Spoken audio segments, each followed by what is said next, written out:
Hey, I'd like to welcome you to another episode of Mission Matters. My name is Adam Torres, and if you'd like to apply to be a guest in the show, just head on over to missionmatters.com and click on Be Our Guest to apply. All right, so today I have Srikar, also known as Sam Yeruva, who he is founder and CEO over at PYCUBE on the show. Sam, welcome to the show. Adam, nice to be here. Thank you for having me. All right, so we got a lot to talk about today. So I want to get into PyCube, and we're also going to talk about, of course, really the logistics behind every lab test and some missing things or some things that can be approved in the supply chain for handling specimens and a whole bunch more. So we'll get into that and more. But Sam, you know, we'll start this episode the way that we start them all with what we like to call our Mission Matters Minute. So Sam, at Mission Matters, our aim and our goal is to amplify stories for entrepreneurs, for executives, for experts. That's what we do. Sam, what mission matters to you? Well, PyCube's mission, we're here to build a digital nervous system of the hospital. We help health systems gain real-time visibility into their biomedical assets, assets that are right next to the bedside, in the sample area, specimens that they collect in the pathology areas, millions of samples that they collect in clinical workflows using passive RFIDs, our software, and AI. Our goal is to eliminate waste, prevent lost samples, reduce unnecessary capital purchases that hospitals try to do. Millions of dollars are wasted. So bottom line is give the frontline caregivers a digital decision based on digital information that they're given to make support them in making decisions and make a connected operational platform within the health systems. That's our mission, to make hospitals intelligent. Now, I want to get further into PyCube, of course, but before we, especially this concept of, I'm trying to wrap my head around what, like, handling millions of samples, what that even looks like. I can't even fathom that. But before we get into that, let's go a little bit further back. Were you always kind of in healthcare or tech, or like where'd all this start for you? No. I am a guy who's trained. I'm an engineer by training. Nothing in health at all. This is my third company that we are running at this point. My previous two companies, luckily, we were able to exit. I was lucky, I should say. But we built a smart contracts a company, which was very smartly looking at contracts and cutting down the time that procurement and legal would take. And how do you build it? We were able to exit that company. There was a a tech company that we've actually built. This is my third company that I'm running in healthcare. Because my background was I was a data center architect. My job was to build applications that move from New York to California within milliseconds. So I worked with many different companies, and while working there, so I came out and started, I wanted to do something in data center technology, helping customers. Then Amazon Web Services happened.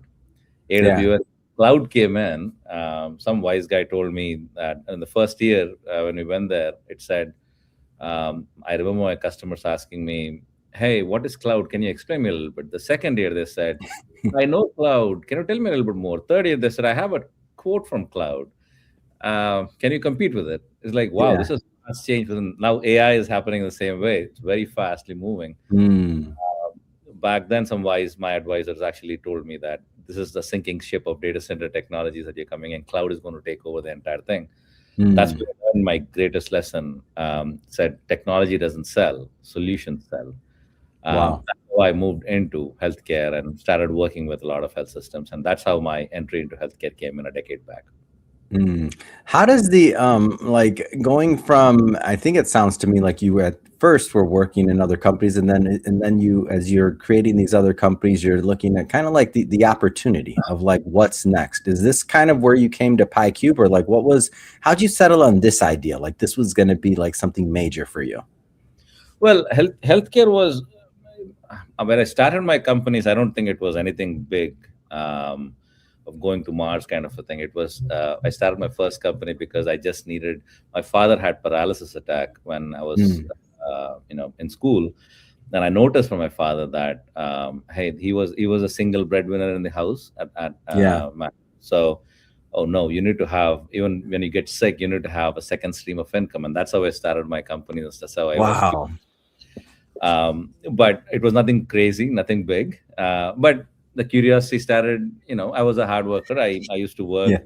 good number of hours and learning, and I was curious enough to see, hey, what else can I do? And that's how I Yeah. started getting into newer opportunities and newer things. Say yes. I think there's a movie from Jim Carrey. I think say yes for everything, and Yeah. that's opening opportunities. I think that's a part of the story. I started saying yes to a couple of hard things that I never thought I would do, and here we are, and started looking into things in a different way. How did the original idea for PyCube come about? Like how'd you originally settle on that particular idea? So when so I was a technical guy. So when Yeah. healthcare, if as a layman, when you look from outside, it looks very complicated. It is complicated.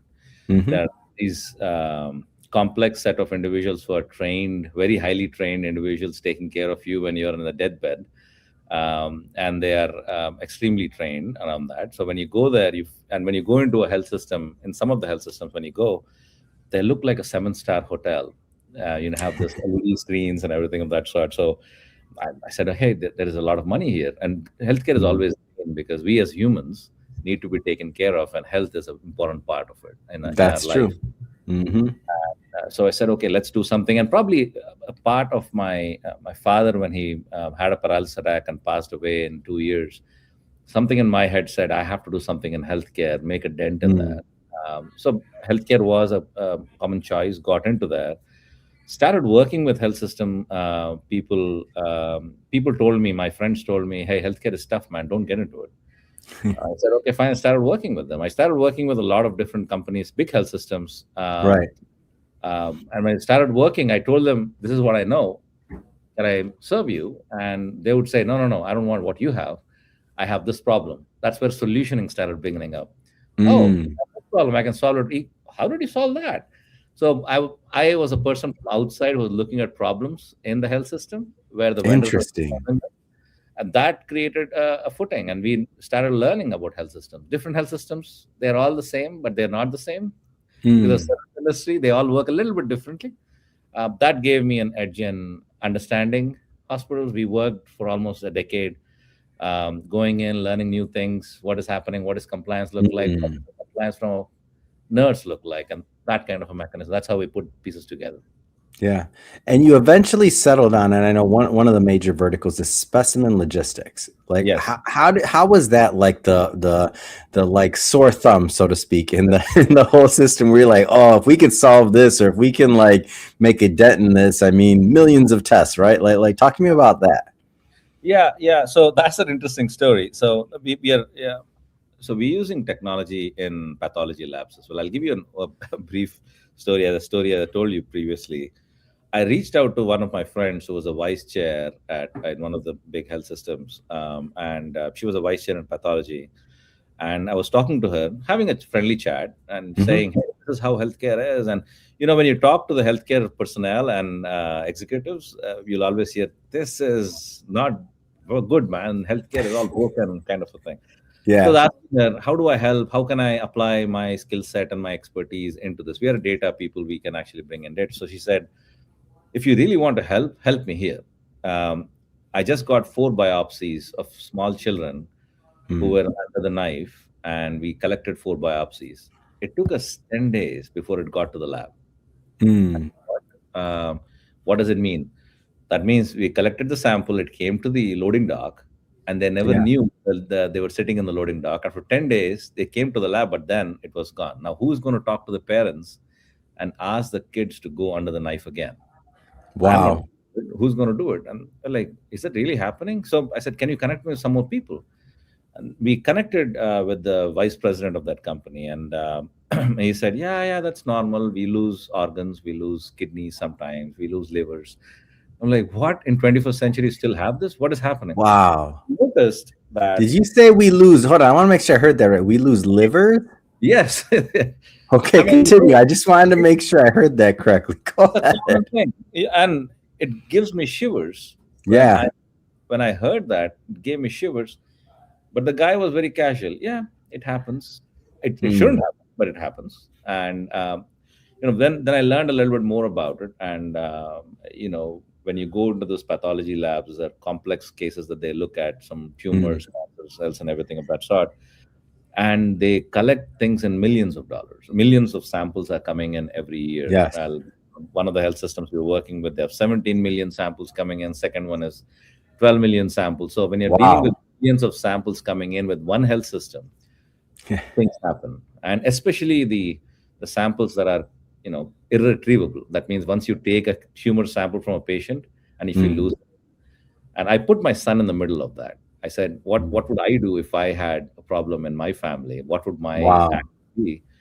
And that's where we started saying we have to solve this problem, and we started Mm. doing. Now we are providing solutions in that area, and we have we put all this. We learned about the market, we Mm. applied technology, we took Apple's approach. We said, what is the customer experience? What is the experience that the patient wants? And what is the experience that the individual at a hospital want? And how do we apply the right technology and bring this together? And now we are able to take up this millions of samples that are moving in and out, Yeah. uh, help health systems to track them and visualize properly. Hmm. Easiest thing is, save patient's life if possible. The best thing I could do is save a patient life if possible sometime. Wow.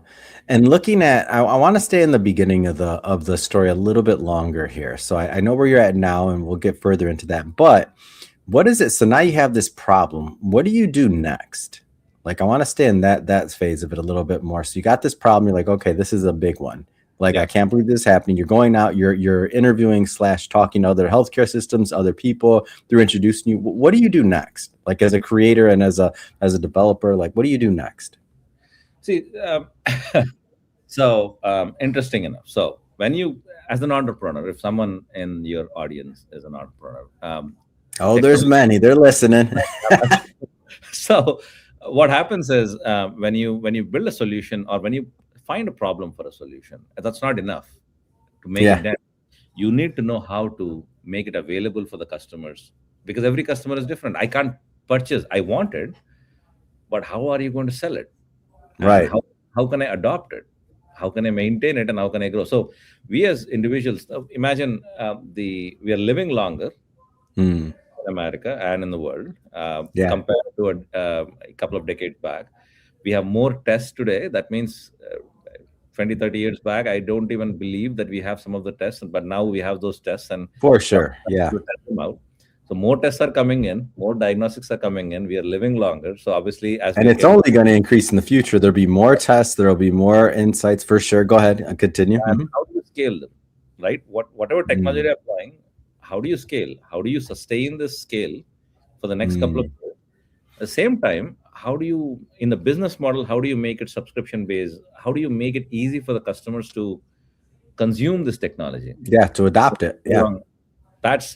That's where my struggle is at this point of time, because every hospital, and educating the customer, that's the biggest piece of the puzzle. Because Mm. when you tell them that I've solved this problem, or we have solved this problem, they're like, get out of here. But when you show it to them, they're like, oh, how did you show that? And you should see that. How the hell did you show this complex problem of millions of samples coming in? And we do a demo in a Yes. conference room, and we bring in all the executives and sit them in one place. They're like, yeah, I've seen a lot of things. And one of the ladies, I think, recently, one of the health systems, without naming names, she was like, I have a Mm. dream of what kind of solution it should be. Let me see, Sam, if you've solved the problem. And he showed it in 10 minutes. I'm like, wow, you've been in my dream, man. This is exactly what I wanted.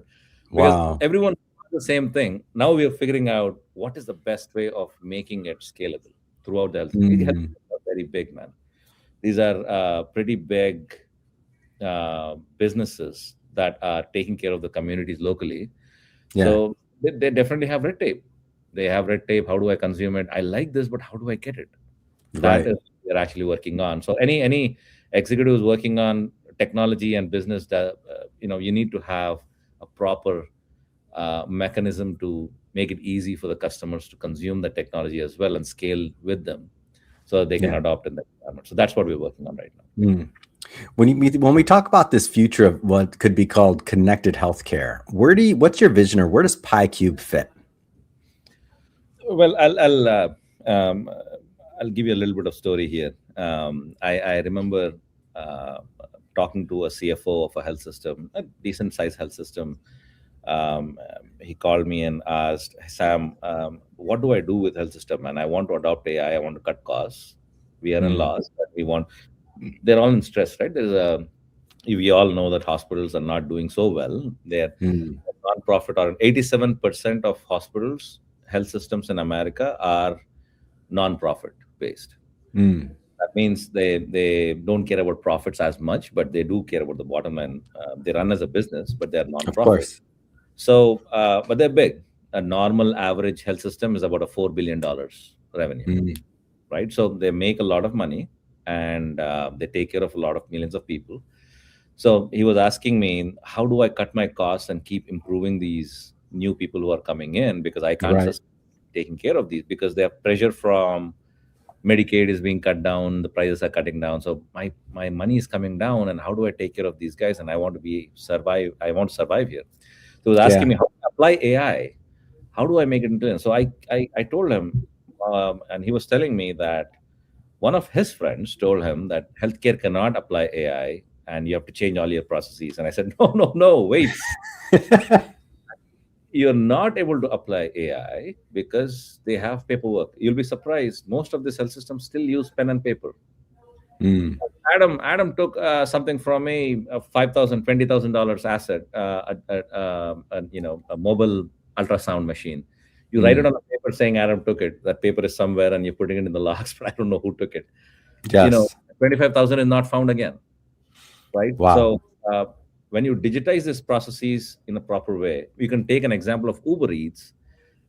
Today, if you're applying or buying, if I order food from my home, I know exactly when it's been prepared, when it's been taken, when the guy has picked it up, when has he come to my home, Mm, and how within seconds I'm able to see what is happening. That right. is missing. Once you do that, you are able to analyze the data of seeing, should I increase or decrease the time of that courier? Should I change? Mm, Without that, if you're pen and paper, there is no improvements. Then you can apply AI to optimize. So this intelligent hospital is by connecting mm. data lines or data streams, and then making them AI ready for tomorrow. That's our goal, Mm. and that we are trying to build here. That's amazing. And you must have saw my Uber Eats yesterday because when you talk about improvements, I'm thinking about they missed an item and they refunded me immediately. Like, and I'm thinking to myself, like, wow, what a great service. I didn't have to call anybody. I didn't have to. I spent thousands of dollars on this particular service. So they're like, to keep me happy and on their platform, give me $10 back. Who cares? Like, they're Yep. just super smart, but they have the data, they have the analytics. So that's, again, just piggybacking on your very, simple Uber Eats example. But like, what can that mean when it means to, like, improving healthcare and saving lives? Yep. Like, that blows my mind to even think about it. It is that's exactly. So we always believe that we are innovators, not inventors. Hmm. Well, I'll give you an example of Uber Eats that you're talking about. Yeah. Uber did not invent anything new. They just Mm-mm. innovated business model, right? So Hmm. the GPS were already there, the cars were already there, the drivers were already there, the people who are driving were already there. They just Hmm. created a new model, a new way of doing business, and that Yeah. changed the thing.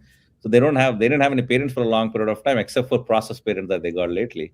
So Hmm. business model innovation is what we're looking for. We're not trying to invent technology. In Yeah. a complex world like this, I think a newer way of doing business is more important than coming up with Mm. technology altogether. So yeah, that's Love a it. amazing way of applying technologies in different ways. And that's what we believe in. It's great. Sam, this has been a lot of fun. I really enjoy learning about PyCube, about your business. What's next? I mean, what's next for you? What's next for PyCube?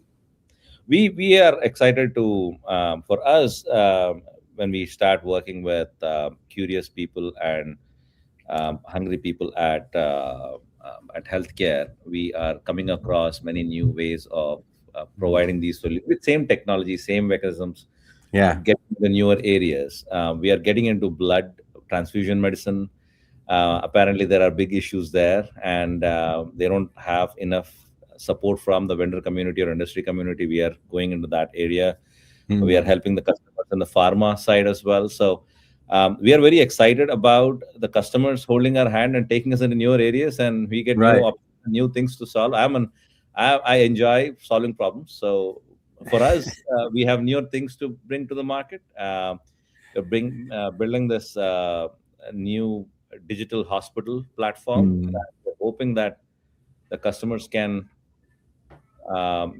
pick and choose the problem they're facing as a priority mm, in their environment, and educate the customers about how to use AI. And mhm, AI has been, it's been phenomenally growing, man. It's making so much news, and mm, my our goal is to see if we can help customers adopt AI safely, securely, ethically, mm. into the right place where they can. So that's the goal, and we are moving in that direction, and we are seeing some good progress in that area.